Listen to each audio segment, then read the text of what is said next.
TV7 Israel News is made possible thanks to your generous donations. Shalom, good evening. This is TV7 Israel News broadcast to you from Jerusalem. Prime Minister Benjamin Netanyahu stresses that Jerusalem will not accept any country to use Syria as a base for attacks against Israel. U.S. President Donald Trump announces that the United States is set to negotiate with Iran directly about its nuclear program. Greece holds a multinational Air Force exercise that includes 14 nations involving the United States, Israel, and Qatar, among others. Prime Minister Benjamin Netanyahu met with U.S. President Donald Trump at the White House last night for a second time at a hastily arranged visit to the American capital, following the Israeli leader's state visit to Hungary over the weekend. Following consecutive meetings between the two leaders, which also included a joint dinner, Trump hosted Netanyahu at the Oval Office for a press availability of roughly 50 minutes. We are a friend of Israel, as you know. I would say that I'm by far the best president that Israel has ever even thought of seeing. And it's an honor to be so, and to be so thought of. Mr. President, I want to first thank you for inviting me again to the White House. You've been a remarkable friend of the State of Israel. You stand by us. You're standing with us. You are a great, great champion of our alliance. And you actually do the things that you say you do. And I think that people respect that enormously. I certainly do, and the people of Israel do, and I think the Jewish people do as well. The first topic raised relates to the Trump administration's decision to impose tariffs of 17% on Israel. First, if I can mention tariffs, it's a subject of some interest today. I can tell you that I said to the President a very simple thing. We will eliminate the trade deficit with the United States. We intend to do it very quickly. We think it's the right thing to do. And we're going to also eliminate trade barriers, a variety of trade barriers that have been put up unnecessarily. And I think Israel can serve as a model for many countries who ought to do the same. I appreciate very much what you said about the tariffs. We've been ripped off and taken advantage of by many countries over the years, and can't do it anymore. Just can't do it anymore. We can't be the stupid people anymore. And it's all because of the people that sat in the seat right here. Not your seat, but this seat. They allowed things to happen to our country that they shouldn't have allowed to happen on trade and other things. President Trump and Prime Minister Netanyahu also discussed the ongoing efforts to free the 59 hostages who've been held in Hamas captivity over the past 550 days in the Gaza Strip. We spoke about not only the hostages, but about Gaza. The hostages obviously is a human story of just unbearable agony. I speak to the families. I spoke to them yesterday. I spoke to another one when I was in Hungary before I came here. I speak to them every day. They're in agony. The hostages are in agony, and we want to get them all out. Steve Witkoff, who's President Trump's very able representative, helped us get a deal that got 25 out. We're working now on another deal that we hope will succeed. And we're committed to getting all the hostages out, but also eliminating the evil tyranny of Hamas in Gaza, and enabling the people of Gaza to freely make a choice to go wherever they want. I mean, they should have that choice. Well, I'd like to see the war stop, and I think the war will stop at some point that won't be in the too distant future. Right now we have a problem with hostages. We're trying to get the hostages out. We got quite a few of them out, but it's a long process. It shouldn't be that long. We are trying very hard to get the hostages out. We're looking at another ceasefire. We'll see what happens, but we want to get the hostages out. The Israeli people want the hostages out more than anything. They want the hostages out. This man is working very hard with us to do that. I mean, I don't know. I hope he's being appreciated because he's been a great leader. He's working very, very hard on the hostages and many other things. And there are plenty of things you have to work on. It's a tough place in the world, isn't it? I have a good partner. You do have a good partner. Another theater discussed was Syria, where Israel proactively opposes Turkish efforts to entrench militarily in the country. We've had neighborly relations with Turkey that have deteriorated, and we don't want to see Syria being used by anyone, including Turkey, as a base for attack in Israel. Turkey is a country that has a great relationship with the United States. The president has a relationship with the leader of Turkey.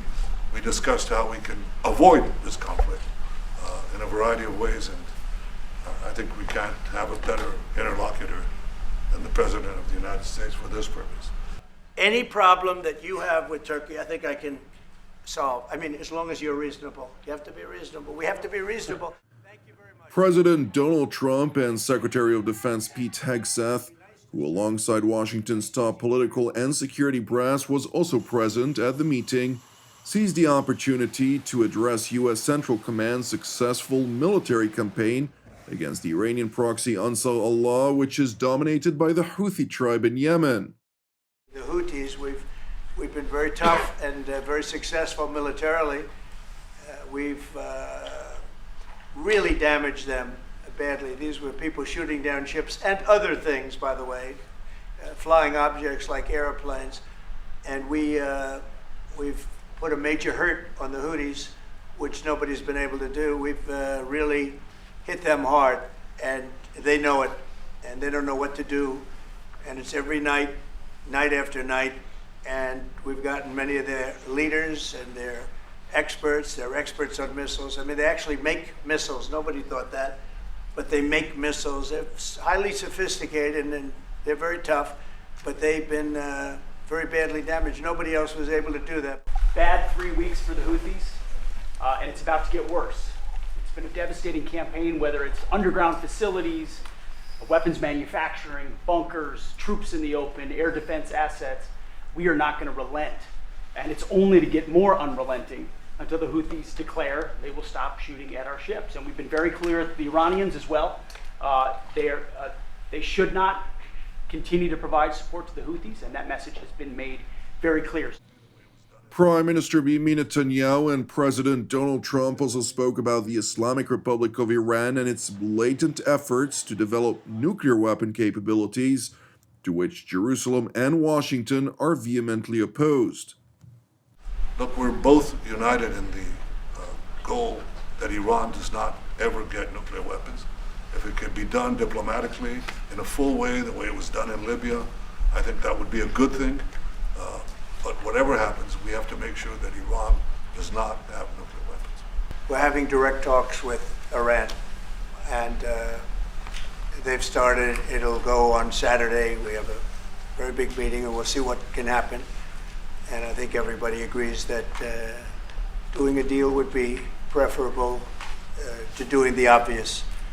And the obvious is not something that I want to be involved with, or frankly, that Israel wants to be involved with if they can avoid it. So we're going to see if we can avoid it.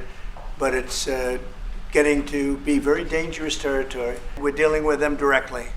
You know, a lot of people say, oh, maybe you're going through surrogates, or you're not dealing directly, you're dealing through other countries.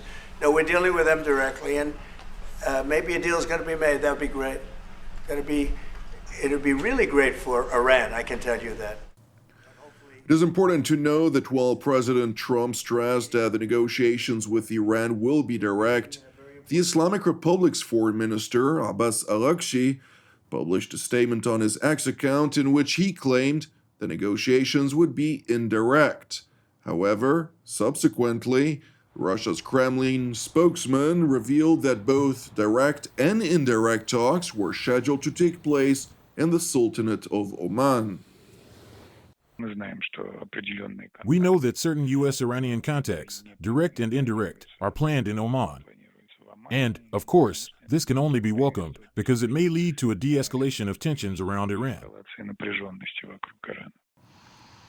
Meanwhile, in Greece, the Hellenic Air Force is hosting 14 allied and partner air forces to include the United States, Israel, Italy, and even Qatar.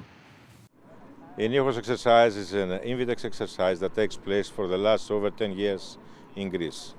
The main purpose of this exercise is a large-scale tactical level exercise where countries send their airmen and air crews and ground crews here in Greece in order to participate in a modern combat environment where we use all the lessons learned from the recent fights and conflicts around the world, and we make a scenario that we can test our interoperability and our joint operations all together using the same tactics, the same procedures, and promote this way the cooperation and coordination among even NATO allies or friends and partners from other places of the world.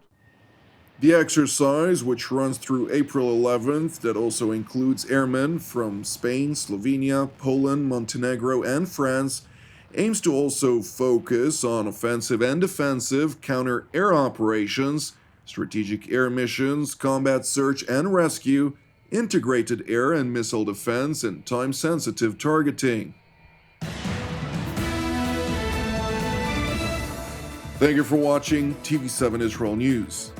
I would like to highlight that TV7 Israel is a donation-based ministry with all of our programs made possible by the generosity of our viewers. Therefore, if you're blessed by the content of our productions, please consider becoming a TV7 Israel supporter. You can donate via our website at www.tv7israelnews.com. Keep praying for the peace of Jerusalem and salvation of Israel. I'm Jonathan Hessen, wishing you an Erev Mevorach, and God willing, we'll see you during our next update. Until then, Shalom from Jerusalem.